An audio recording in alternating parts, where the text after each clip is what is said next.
पिछले वीडियो में हमने आपको इंटीग्रेशन के बारे में बताया था। इंटीग्रेशन के मेथड बताए थे आपको। मेथड कितने होते हैं? 4 मेथड होते हैं। एक सिंपल होता है, एक सब्स्टिट्यूशन होता है, एक बाय पार्ट होता है, एक बाय पार्शियल फ्रैक्शन होता है। सिंपल का मतलब होता है बेस्ड ऑन फार्मूला, और सब्स्टिट्यूशन जो होता है कि ये इंटीग्रेशन बहुत ही इम्पोर्टेंट है। It is the backbone of the integration. Substitution का मतलब ये होता है कि जब क्वेश्चन आपका स्टैंडर्ड फॉर्म में ना दिया हो, तब उस कंडीशन में हम क्या करते हैं, उस कंडीशन में कुछ वैल्यू को स्टैंडर्ड फॉर्म में बनाने के लिए उसको हम टी सपोज करते हैं, उसको कुछ सपोज कर लेते हैं, तब हम जाके जो है उस क्वेश्चन को स्टैंडर्ड फॉर्म में बना लेते हैं। जैसे देखते हैं, कुछ छोटे से एग्जांपल से लेके शुरू करते हैं, फिर छोटे से एग्जांपल से लेकर शुरू करते हैं, फिर थोड़े अच्छे अच्छे क्वेश्चंस के बारे में बताएंगे। सबसे पहले देखिएगा, यहाँ पे क्वेश्चन दिया हुआ आपका है 5x+4 की पावर 5 इंटू डी एक्स। देखिए यहाँ पे ये इंटीग्रेशन दिया हुआ आपका है। ये इंटीग्रेशन आपका स्टैंडर्ड फॉर्म में नहीं है। स्टैंडर्ड फॉर्म क्या होती है? स्टैंडर्ड फॉर्म ये होनी चाहिए थी, अगर x की पावर 5 इंटू डी एक्स होता तो इसको हम लिख सकते थे, क्या लिख सकते थे, x की पावर 6/6 प्लस सी। बट ये स्टैंडर्ड फॉर्म में नहीं है, तो स्टैंडर्ड फॉर्म में ना होते तो क्या करेंगे, इसको हम t मान लेते हैं। क्या सपोज कर लेंगे, इसको हम t सपोज कर लेते हैं। जब हमने इसको t सपोज कर लिया तो ये क्वेश्चन बनेगा आपका t की पावर 5 इंटू डी एक्स। लेकिन होना क्या चाहिए, t की पावर 5 इंटू डी टी होना चाहिए। तो हमें डी एक्स को हटाना पड़ेगा, और डी एक्स को जब हटाएंगे तो इसका डी एक्स कैसे हटेगा? डी एक्स हटाने के लिए आपको इंटीग्रेट करना पड़ेगा, सॉरी इसको डिफ्रेंशिएट करना पड़ेगा। तो डिफ्रेंशिएट कैसे करेंगे? 5 इंटू एक्स का 1 हो गया, 5 4 का 0 into D T by D x. 5 into D x equal to D T. तो डी एक्स की वैल्यू कितनी आ गई, डी टी बाई 5। तो यहाँ पर रख देंगे हम टी की power 5 into D T by 5। 1/5 T की पावर 5 इंटू डी टी। 1/5 ये कितना हो गया, टी की पावर 6/6 प्लस सी। अब टी की वैल्यू पुट कर देते हैं, 5x+4 की पावर 6/30 प्लस सी। ये हो गया सब्स्टिट्यूशन। मतलब ये सिंपल तरीके से है, जब कभी भी क्वेश्चन आपका स्टैंडर्ड फॉर्म में ना दिया हो तो उस कंडीशन में क्या करते हैं, उस कंडीशन में हम टी सपोज कर लिया करते हैं। ऐसे ही बहुत सारे क्वेश्चन हैं हमारे पास। ये सिंपल क्वेश्चन था। अब ट्रिग्नोमेट्री फंक्शन में कुछ देखते हैं। ट्रिग्नोमेट्री फंक्शन में क्या होता है, इसे sin 2x लिखा है, sin 2x लिखा हुआ है, इसको इंटीग्रेट करना है। तो इसको इंटीग्रेट करने के लिए सबसे बड़ी चीज़ है कि अगर sin x का dx होता तो माइनस cos x हो जाता, लेकिन यहाँ पर है आपका sin 2x है। तो sin 2x है, तो इसको स्टैंडर्ड फॉर्म में बनाने के लिए क्या करेंगे, आप 2x को t मान लेंगे। तो 2 into D x equal to D t हो जाएगा। तो डी एक्स की वैल्यू जो आएगी वो डी टी बाई 2 आएगी। तो ये हो जाएगा तुम्हारा साइन टी, डी एक्स की जगह कितना रखेंगे, d T by 2, d T by 2। तो 1/2 sine t into D t. Sine t का क्या होता है, minus cos t plus c. अब टी की वैल्यू निकाल लीजिए, अब टी की वैल्यू पुट कर दीजिएगा। अच्छा, यहाँ पर देखने वाली बात एक और भी है कि सब्स्टिट्यूशन मेथड में अगर आपका मेथड या प्रोसेस कह सकते हैं, अगर आपने डिफरेंट कर दिया है, मतलब बदल दिया है, तो इसका आंसर अलग हो सकता है। लेकिन ये ज़रूरी नहीं, मतलब कि ये आप ये नहीं कह सकते हैं कि क्वेश्चन आपका गलत होगा। ये प्रोसेस अगर आप चेंज कर देते हैं तो आपका आंसर जो है डिफरेंट हो सकता है। देखिए, जैसे एग्जांपल देखिएगा, sin 2x का हमने भी किया था इस मेथड से। अब देखते हैं दूसरे मेथड से साइन। क्या साइन टू एक्स को हम क्या इस तरीके से साइन टू एक्स था, sign to x into D x था, क्या साइन टू एक्स को हम ये लिख सकते हैं two sine x into cos x? बिल्कुल लिख सकते हैं। अब यहाँ पे क्या करेंगे, साइन एक्स को हम टी मान लेते हैं। जब साइन एक्स को हमने टी मान लिया तो इसका डिफरेंस, जिसको टी मानते हैं उसको डिफरेंशिएट करते हैं यहाँ पर है। तो साइन एक्स का डिफरेंशिएशन होता है cos x equal to D T by D x. तो यहाँ से cos x into D x equal to इतना डी टी, यानी इस पूरे की जगह पे ही केवल एक चीज़ रखनी पड़ेगी, डी टी में रखनी पड़ेगी। तो ये टू साइन एक्स की जगह क्या रखोगे, टी इंटू डी टी। अब टी इंटू डी टी इतना हो गया टी की पावर 2 बाई 2 प्लस सी। तो टी की वैल्यू कितनी होगी, sine square X T sine X plus C. देखिए यहाँ पे साइन टू एक्स को केवल 2x को टी माना था तो ये आंसर आया था। यहाँ पे क्या किया हमने, साइन एक्स को टी मान लिया तो आंसर ये आया। आंसर डिफरेंट है तो इसका मतलब ये हो गया इनडेफिनिट इंटीग्रेशन में अगर आप प्रोसेस चेंज कर देते हैं तो आंसर डिफरेंट हो सकता है, ठीक है। लेकिन आप ये नहीं कह सकते कि ये आंसर ये गलत है।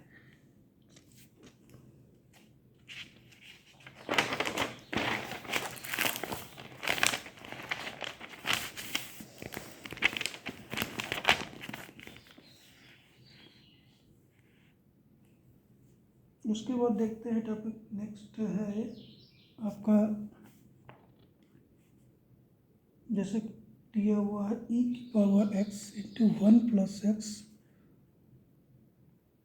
कोसिक स्क्वायर एक्स ई की power X into D X. ये क्वेश्चन दिया हुआ है आपका और हमें क्या करना है, इंटीग्रेट करना है। देखिए cosec square x into D x होता है माइनस कॉट एक्स, लेकिन यहाँ पर क्या है, कोसिक स्क्वायर एक्स ई की पावर एक्स दिया है तो ये स्टैंडर्ड फॉर्म में नहीं है। तो हमें क्या करना पड़ेगा, इसको सब्स्टिट्यूट करना पड़ेगा कुछ। तो अब तो सब्स्टिट्यूट करने के लिए एक्स ई की पावर एक्स को टी मान लेते हैं।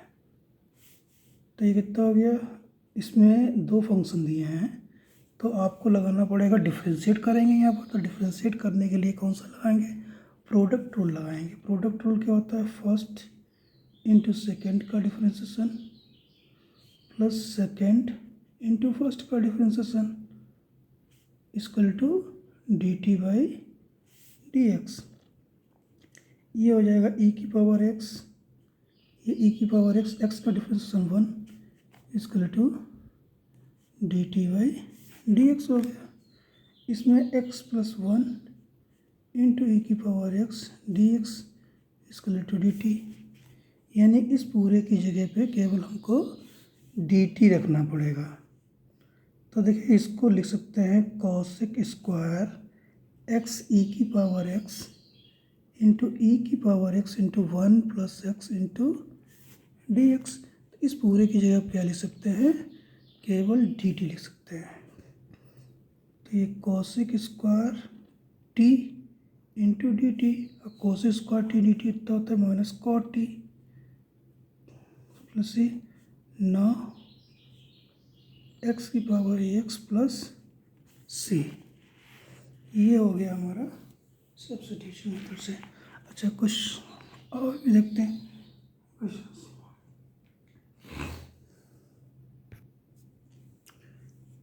हम देखिए कुछ क्वेश्चंस और देखते हैं। जैसे सपोज कीजिएगा इंटीग्रेट करना है under root 1 plus sine 2x into D x. अब देखिएगा यहाँ पे इंटीग्रेशन की फॉर्म जरा याद रखिएगा कि इस टाइप का क्वेश्चन ये होगा। ये क्वेश्चन हो सकता है 1 प्लस साइन एक्स, ये हो सकता है question 1 plus sine x by 2। ऐसे क्वेश्चंस कभी भी दिए हों तो आपको परफेक्ट स्क्वायर ही बनाना है, परफेक्ट स्क्वायर बनाना है। परफेक्ट स्क्वायर कैसे बनता है, परफेक्ट स्क्वायर बनाने के लिए देखिए सबसे पहले क्या करेंगे, सबसे पहले तो ये रहा कि साइन 2x को लिखना हमको है। साइन 2x को लिख सकते हैं 2 sine x into cos x. जब ये लिख लेंगे फिर 1 की जगह लिखेंगे हम sine square X plus cos square x into D x. तो ये A square plus B square plus 2ab बन जाएगा। तो ये sine X plus cos x का होल स्क्वायर हो जाएगा इंटू डी एक्स। तो sine X plus cos x का होल स्क्वायर क्या हो गया, स्क्वायर हट जाएगा, तो sine X plus cos x into D x हो जाएगा आपका। तो sine x into D x लिख लेते हैं और cos x into D x लिख लेते हैं। साइन एक्स का कितना होता है, माइनस कॉस एक्स होता है, और कॉस एक्स का साइन एक्स होता है। ये तो हो गया हमारा सिंपल तरीके का, क्योंकि फार्मूले बेस्ड था। अब आते हैं इस क्वेश्चंस पे। दोनों का प्रोसेस एक ही है। आपको बताया कि पहले इसको क्या करोगे, साइन 2x में लिखेंगे। क्योंकि यहाँ पे साइन एक्स दिया है, साइन 2x नहीं है, तो साइन एक्स को क्या हम इस तरीके से लिख सकते हैं, 2 इंटू एक्स बाई 2। इसको हम थीटा मान लेते हैं, तो ये साइन 2 थीटा हो जाएगा। तो साइन 2 थीटा कितना होगा, 2 sine theta 2 sine x by 2 into cos x by 2। और इस 1 की जगह लिखोगे sine square x by 2 plus cos square x by 2 into D x. तो ये बन गया अब आपका sine x by 2 plus cos x by 2 का whole square into D x. Clear, square हट जाएगा, तो sine x by 2 plus cos x by 2 into D x. तो अब यहाँ से हम क्या कर लेंगे, सेपरेट कर लेंगे, sine x by 2 into D x plus cos x by 2 into D x.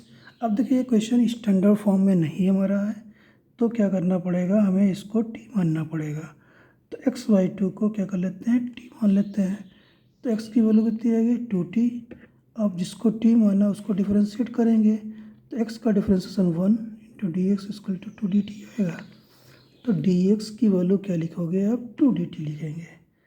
तो साइन टी इंटू 2dt, 2 बाहर ले लेते हैं, इसमें भी 2 बाहर ले लेते हैं, cos t into D t. Sine t का क्या होता है, माइनस कॉस टी, और प्लस कॉस टी का कितना होगा, साइन टी प्लस सी।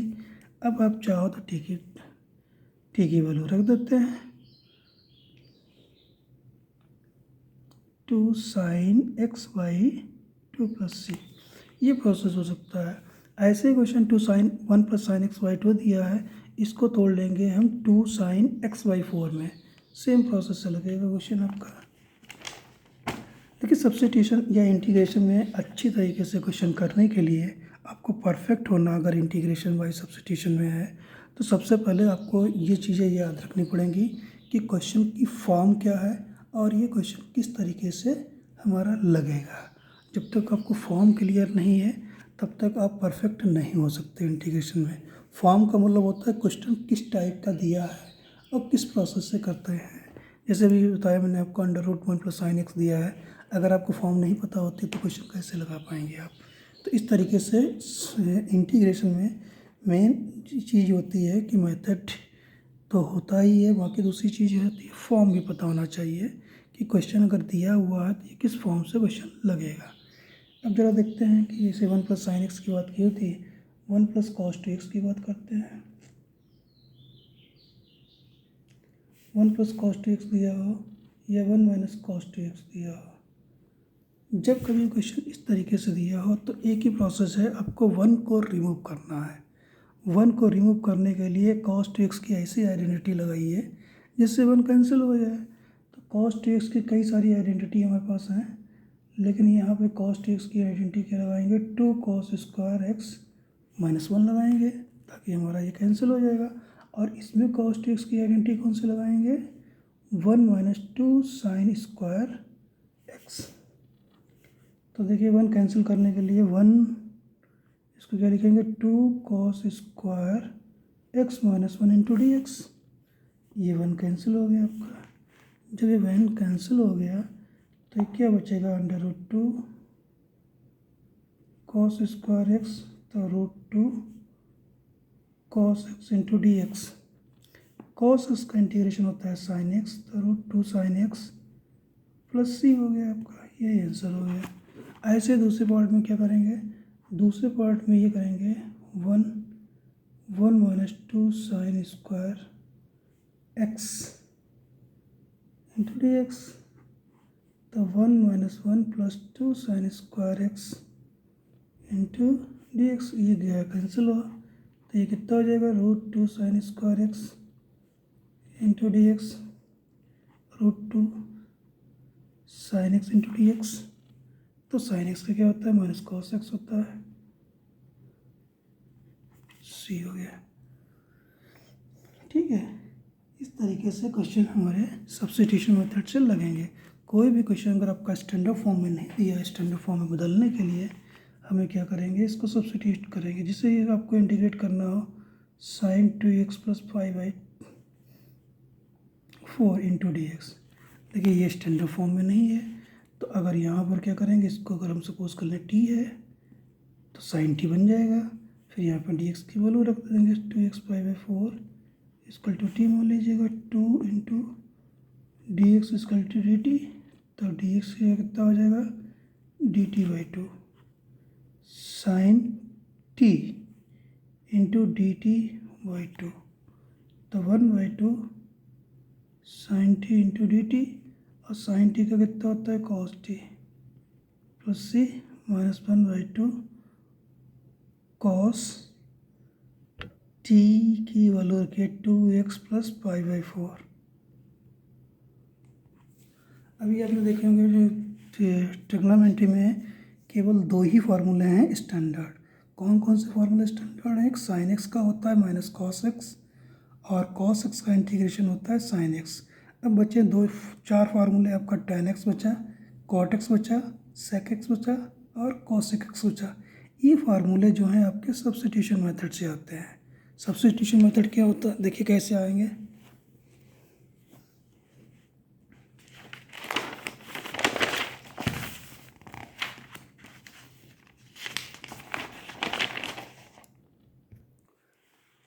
देखिए पहली फॉर्म देखते हैं सब्स्टिट्यूशन मेथड में क्या होगा क्वेश्चन आपका। अगर आपका इंटीग्रेशन में दिया हो ये डेरिवेटिव है एफ एक्स का, और ये F X into D x दिया है, या फिर F X into F dash x दिया है, इंटू में भी हो सकता है। ऐसे क्वेश्चन अगर आपको दिया है कि सबसे पहले क्या करोगे, कोई फंक्शन दिया हो उसको डेरिवेट करके शॉर्टली कर सकते हैं।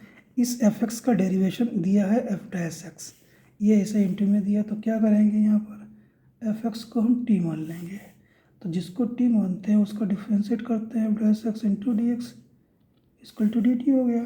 तो ये एफ डैश कितना हो गया, इसकी जगह पर केवल डी टी लिखेंगे हम, और ये हो गया 1/t इंटू डी टी, और 1/t कितना होता है log t प्लस सी, पहली फॉर्म ये है आपकी। ऐसे ही इस क्या करेंगे F X equal to T मान लेंगे यहाँ पर, तो जिसको टी मानेंगे F X into D x equal to D T आ गया, इस पूरे की जगह डी टी लिखेंगे, तो टी इंटू डी टी मतलब t² / 2 प्लस सी, टी की वैल्यू रख देते हैं F X plus Y 2 plus C. तो ये आपका इंटीग्रेशन निकल आया। अब इसी पे बेस्ड है tan x का इंटीग्रेशन। तो tan x का इंटीग्रेशन क्या होता है, tan x को हम क्या लिख सकते हैं साइन एक्स अपान cos x into D x. आपको मालूम है कॉस एक्स को अगर टी माने तो ये साइन एक्स उसका डेरिवेटिव मिल जाता है हमको है, तो यहाँ पर क्या करेंगे कॉस एक्स को टी मान लेते हैं। कॉस एक्स का क्या होता है sine x into D x equal to D T, तो sine x into D X minus D T, इसकी जगह क्या लिखेंगे हम केवल माइनस डी टी लिखेंगे, तो यहाँ क्या बचेगा 1 अपॉन कॉस एक्स की टी, और यहाँ क्या लिखेंगे माइनस डी टी, माइनस बाहर निकाल लेते हैं तो 1/t into D T, 1/t D T कितना लॉग टी प्लस सी, तो इसको क्या लिख सकते हैं log of cos X plus C. और ये अगर माइनस हटाना चाहो तो ये भी फार्मूला माइनस हटाना चाहो तो log of sec x plus C. तो कहने का मतलब है आप ये डायरेक्ट यूज़ कर सकते हैं। 10x इंटू डी एक्स क्या होगा, log of sec x plus C, या फिर minus log of cos X plus C. ये आपका फार्मूला स्टैंडर्ड फार्मूला है, ये आप डायरेक्ट यूज़ कर सकते हैं। अब ऐसे ही देखिएगा कॉट एक्स का फार्मूला निकाल सकते हैं। कॉट एक्स का फार्मूला अगर आपको निकालना हो तो cot x into D x क्या हो जाएगा, कॉट एक्स को हम लिख सकते हैं cos x upon sine x into D x. Sine x को टी मान लेते हैं, तो साइन एक्स का कितना होगा, cos x into D x equal to D t होगा। तो ये cos x into D x निकल गया 1/t इंटू डी टी। तो 1/t डी टी कितना हो गया, लॉग टी हो जाएगा प्लस सी, तो log of sine X plus C. तो आप ये डायरेक्ट यूज़ कर सकते हैं। Cot x into D x क्या होता है, log of sine X plus C. ये आप डायरेक्ट यूज़ कर सकते हैं। उसके बाद अब बचे हैं आपके पास दो और बचे हैं। कौन सा बचा है, सेक एक्स और कोसेक एक्स का। तो अब जरा देखते हैं सेक एक्स का इंटीग्रेट कैसे करते हैं। Sec x into D x का निकालना इंटीग्रेशन है। तो यहाँ पे आपको करना क्या पड़ेगा, सेक एक्स को अगर टी मानते हैं तो इसका फार्मूला होता है सेक एक्स 10x होता है। तो ऐसे सेक एक्स का फार्मूला निकालने के लिए क्या करेंगे, सेक एक्स, इसको क्या करेंगे, सेक एक्स प्लस 10x मल्टीप्लाई कर देते हैं। तो इतने मेथड से हमें क्या करना पड़ेगा, सेक एक्स प्लस 10x को डिवाइड करना पड़ेगा। ठीक है, अब क्या करेंगे, इसको हम टी मान लेते हैं। सेक एक्स प्लस 10x को टी अगर मान लेते हैं अब, तो सेक एक्स का इंटीग्रेशन की डिफरेंशिएशन क्या होता है, सेक एक्स इंटू 10x, और 10x का कितना हो जाएगा, sec square x into D x equal to D t हो जाएगा। इसमें सेक एक्स कॉमन ले सकते हैं आप, सेक एक्स कॉमन ले लीजिएगा। जब सेक एक्स कॉमन ले लेंगे तो 10x plus sec x into D x equal to D T. तो इस पूरे की जगह पे क्या लिखेंगे, केवल केवल केवल डी टी लिखेंगे, डी टी। और 1/t डी टी कितना होता है, लॉग टी प्लस सी होता है। तो यानी कि sec x into D x को क्या लिख सकते हैं, log of sec x plus 10x। ये फार्मूला सेक एक्स का बन गया। ऐसे ही कोसेक एक्स का हम डायरेक्ट यूज़ कर सकते हैं। ऐसे ही डायरेक्ट कोसेक एक्स का फार्मूला यूज़ कर सकते हैं। तो कोसेक एक्स का फार्मूला क्या होता है, cosec x into D x निकालना है। तो हम क्या करेंगे, यहाँ पर कोसेक एक्स लिखा है, इसको cosec x minus cot x upon cosec x minus cot x into D x कर देंगे। क्या करेंगे, cosec x minus cot x को टी मान लेते हैं। तो कोसेक एक्स का डिफरेंशिएशन क्या होता है, minus cosec x into cot x. और कॉट एक्स कितना होता है, minus cosec square x into D x equal to D t होता है। अब देखिए इसमें कोसेक एक्स अगर कॉमन लेना चाहो तो कोसेक एक्स कॉमन ले लीजिएगा, तो क्या बचेगा आपका, cosec x minus cot x into D x equal to D T. तो देखिए ये पूरे की जगह पर केवल हम डी टी लिख सकते हैं, केवल डी टी। तो ये हो गया 1/t इंटू डी टी। और 1/t क्या होता है, लॉग टी प्लस सी। तो कुल मिला के कह सकते हैं कोसेक एक्स का इंटीग्रेशन जो आया आपका है, क्या आ गया, log of cosec x minus cot x plus c. इसको अगर थोड़ा सिंप्लीफाई करें तो इसको हम ये भी लिख सकते हैं, log of 10x/2, log of 10x/2। तो अब हमारे पास 6 ट्रिग्नोमेट्रिक फंक्शन होते हैं, 6 के डिफरेंशिएशन पता चल गए। साइन एक्स का होता है minus cos x, cos x का minus sine x, cos x का साइन एक्स, टेन एक्स का log sec x, cot x का log sine x, sec x का log sec x plus tan x, और cosec x का क्या हो गया, log cosec x by two minus sine x by two. ये 6 trigonometric function के इंटीग्रेशन हमको पता चल गए। अब हम इसके बारे में जो है आगे नेक्स्ट टॉपिक में और सब्स्टिट्यूशन के बारे में पढ़ेंगे, डिफरेंट फॉर्म और फॉर्म के बारे में पढ़ेंगे। बस आज के लिए इतना ही, बाकी कल नेक्स्ट वीडियो में इसके आगे का मिलेगा आपको। Thank you.